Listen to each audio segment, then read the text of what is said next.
Hola, soy Reinaldo Sotolongo y hago fotografía profesionalmente desde 2019 y me especializo en fotografía documental y fotografía de calle, fotoperiodismo.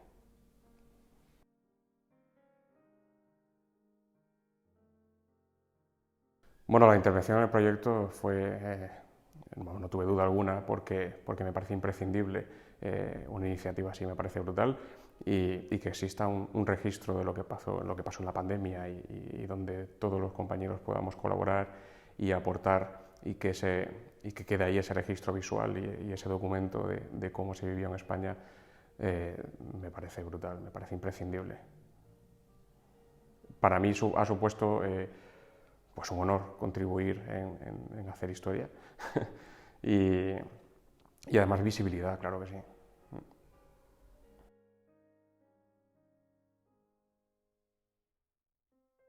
Pues soy muy pesimista con respecto al futuro. Creo que la pandemia evidenció la censura y el partidismo que hay en la prensa. Creo que de hecho vivimos en una crisis tremenda.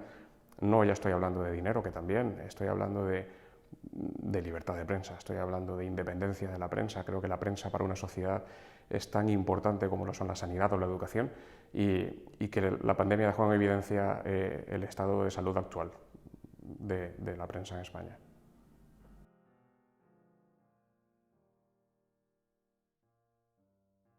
Espero que madurez, espero también que sepamos aprender de los errores que cometimos, eh, aportar más recursos a la sanidad, que también quedó muy en evidencia el estado en el que se encuentra la sanidad pública en España y espero que nos ayude a crecer y a no olvidar y aprender, por supuesto.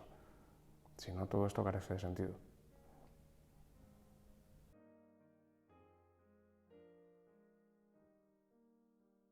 Pues para mí ha sido muy especial porque yo trabajaba para agencia, para Europa Press, cuando empezó la pandemia, pero tengo una inmunodeficiencia congénita. Entonces, cuando empezó la pandemia, pues tuve que decidir con mi familia si cubrir la pandemia o no. Y el riesgo era tan alto que decidí no cubrirla y encerrarme en mi casa, con mi hija de 8 años en ese momento y mi mujer. Y mis suegros también estaban en la casa. Y fue duro económicamente, fue duro a nivel mental.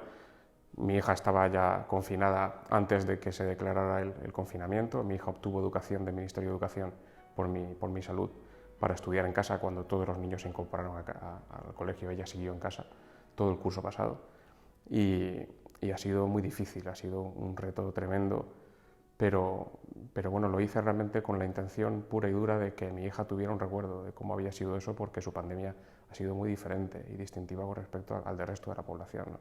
Por mí. Además, su sacrificio fue brutal, ella es mi heroína. Y entonces mi pandemia se centró mucho en ella, en cómo lo vivió ella y, y ha desembocado en eso, en la infancia en tiempos del SARS, ¿no? Además su infancia, algo tan particular por estar encerrada por mí. Pasamos el COVID en enero, mi suegro lo cogió en un centro de rehabilitación en enero de este año y nos lo trajo a casa.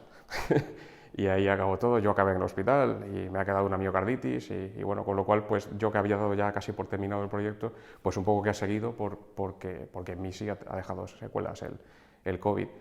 Ya intentamos que mi hija pues tenga una vida lo más normal posible, pero bueno, la forma de recoger, documentar, fotografiar, para mí fue mentalmente muy positivo, muy positivo.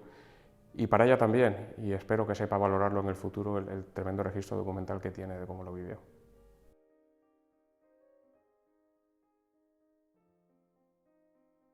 Pues cómo lo vivía una niña de 8, 9 y 10 años, que no pensé que fuera a durar tanto, la verdad, esta situación y la pandemia, cómo lo vivía conviviendo con personas de riesgo. Creo al principio era sencillamente registrar lo que pasaba porque tomé noción de que era algo histórico y luego realmente se transformó en cómo lo vivíamos nosotros, pero especialmente ella, una niña que se adaptó tremendamente rápido y tremendamente bien a la situación, mucho mejor que los adultos, a pesar de que no comprendía obviamente todo lo que estaba pasando, y se centró eso en cómo lo vivió ella y cómo lo ha vivido ella estos 2 años.